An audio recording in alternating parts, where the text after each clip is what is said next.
Et il y a des produits du terroir que vous utilisez plus que d'autres?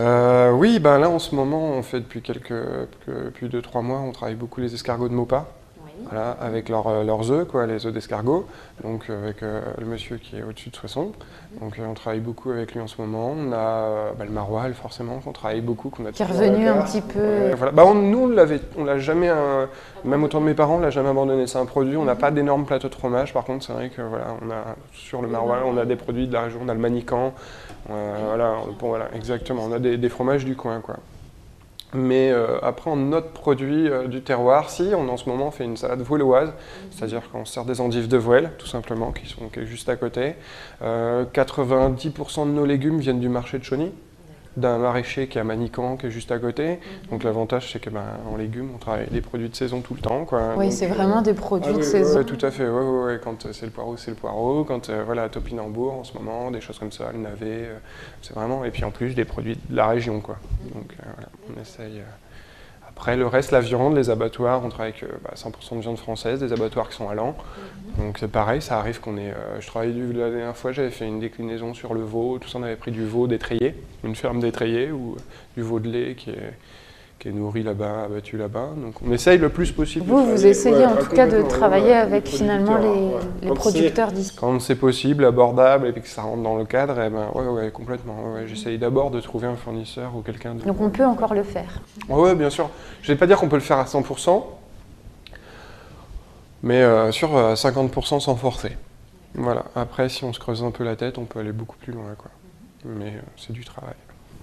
Alors aujourd'hui, on voit que la cuisine revient un petit peu à la mode. On ne compte plus les émissions de télé qui mettent en scène des chefs. Qu'est-ce que vous pensez justement de toute cette médiatisation autour de la cuisine? Je trouve ça bien. Il faut que ce soit bien fait aussi, tout simplement. Les émissions comme Top Chef ou tout ça que j'ai encore regardé un petit. Je les regarde jamais en entière. Ouais, rarement en entière parce que il y a des choses que j'ai pas forcément envie de voir ou peu qui m'intéressent moins, quoi. Mais il y a des choses qui sont très intéressantes et donc je regarde quand je tombe dessus puis que c'est vraiment ça. J'apprends, de toute manière. On dit toujours, mon père m'a toujours dit dans la restauration, on apprend toute sa vie. C'est-à-dire qu'il y a tellement de recettes différentes, tellement de pays où il y a des plats différents, ainsi de suite, que quoi qu'il arrive, on finit jamais d'apprendre dans la restauration.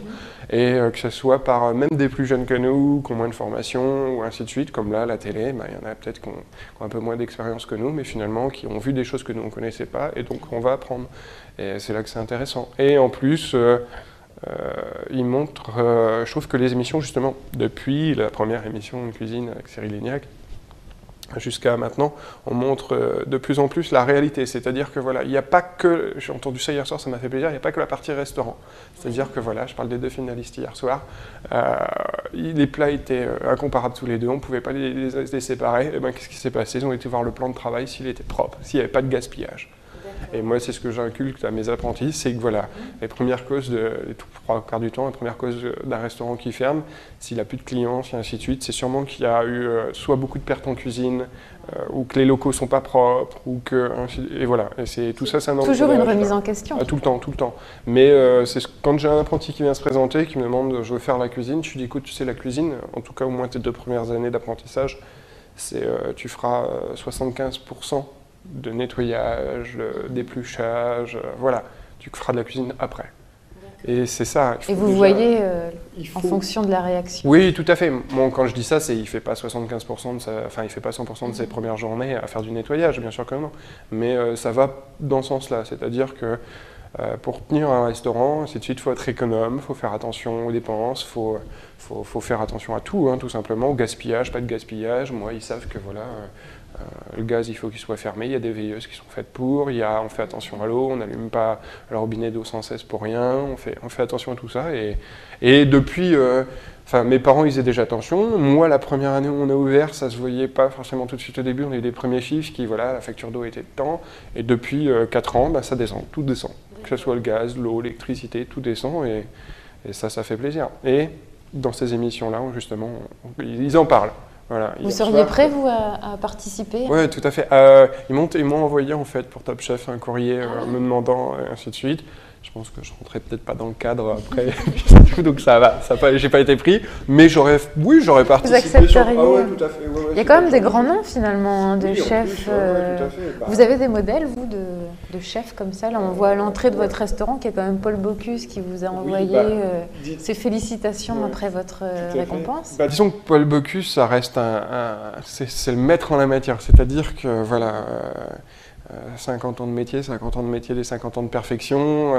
On se dit tous, on rêve tous que voilà, notre restaurant dure aussi longtemps, avec autant de lettres de noblesse, aussi longtemps, c'est phénoménal, c'est énorme, quoi. Maintenant, non, j'ai pas de préféré, je prends un peu de tout à tout le monde. J'aime Thierry Marx par son innovation.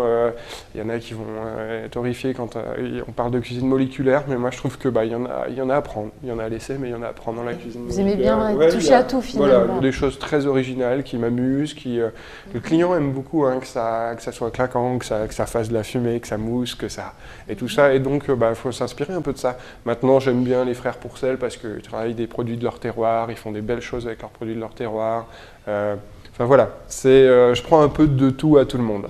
Il y a des chefs que je regarde moins, mais parce que je les connais moins tout simplement. Mais non, j'ai pas de préféré. Et avec votre expérience aujourd'hui, parce que vous avez quand même une longue expérience, est-ce que vous voyez un changement dans la demande de la clientèle justement au niveau de la cuisine? Peut-être que c'est... Maintenant, disons que oui, depuis que tout doucement, au fur et à mesure, hein, quand je parlais des produits frais, des produits régionaux, ainsi de suite, tout ça. On revient à l'essentiel. Moi, je trouve que les gens, surtout les jeunes font maintenant vraiment attention à ça. C'est la nouvelle génération qui va... Tout à fait. Je veux dire, le mini-légume ou les choses comme ça, ils sont contents de le manger une fois parce qu'ils voulaient voir ce que c'était. Mais sur la longueur, ils préfèrent une bonne carotte du maraîcher de Manicamp qui a vraiment du goût, qu'on a été acheté, il y avait de la terre dessus. Enfin voilà, c'est le haricot vert frais, les pois gourmands. Les produits frais. Voilà, les produits frais. Et je crois que les gens préfèrent ça maintenant. Quitte à mettre un petit peu plus, à payer un petit peu plus cher. Ouais, alors c'est pareil, c'est une politique qui est en train de changer aussi.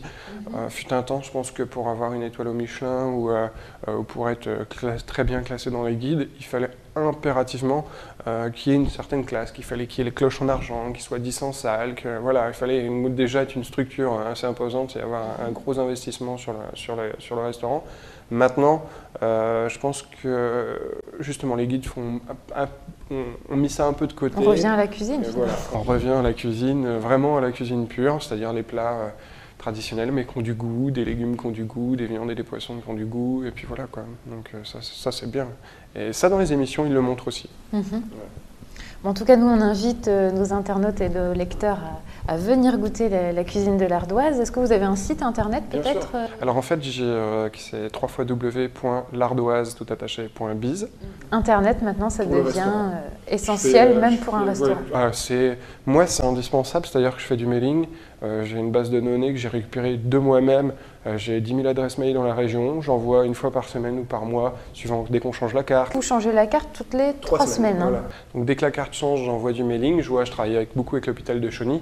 Les médecins sont enfin heureux. Dès qu'ils reçoivent le mail, ils téléphonent. Il y a un truc qui me plaît, tu me réserves ça ce midi, je viens manger ça. Donc le mailing marche très fort, le fax avec toutes les entreprises. Parce que même avant de venir, quand ils sont pressés le midi, ils me passent un coup de fil, vous me mettez ça, comme ça quand on arrive, hop, c'est parti. Et ça, c'est important. Et le site internet, c'est en mettant ma carte à jour, ainsi de suite. Oui, on peut venir voir, tout est à jour. Tout est à jour tout le temps, c'est moi qui le mets à jour. Et puis ça les jeunes surtout, et puis même les moins jeunes. Parce que maintenant, avant, on me téléphonait, on me disait « Qu'est-ce que vous avez à la carte en ce moment ?» Alors bon, c'était compliqué parce que en changeant tous les 3 semaines, tout ça, c'est que maintenant, les 3 quarts, je leur dis « Est-ce que vous avez Internet ?» Oui, je leur donne l'adresse du site et puis voilà quoi. Puis ils voient les commentaires des autres personnes puisqu'il y a un livre d'or. Non, c'est indispensable. Le site Internet est indispensable pour moi. Bon, alors on rappelle le site www.lardoise.biz. Bon, merci Nicolas de nous avoir accueillis à Osny.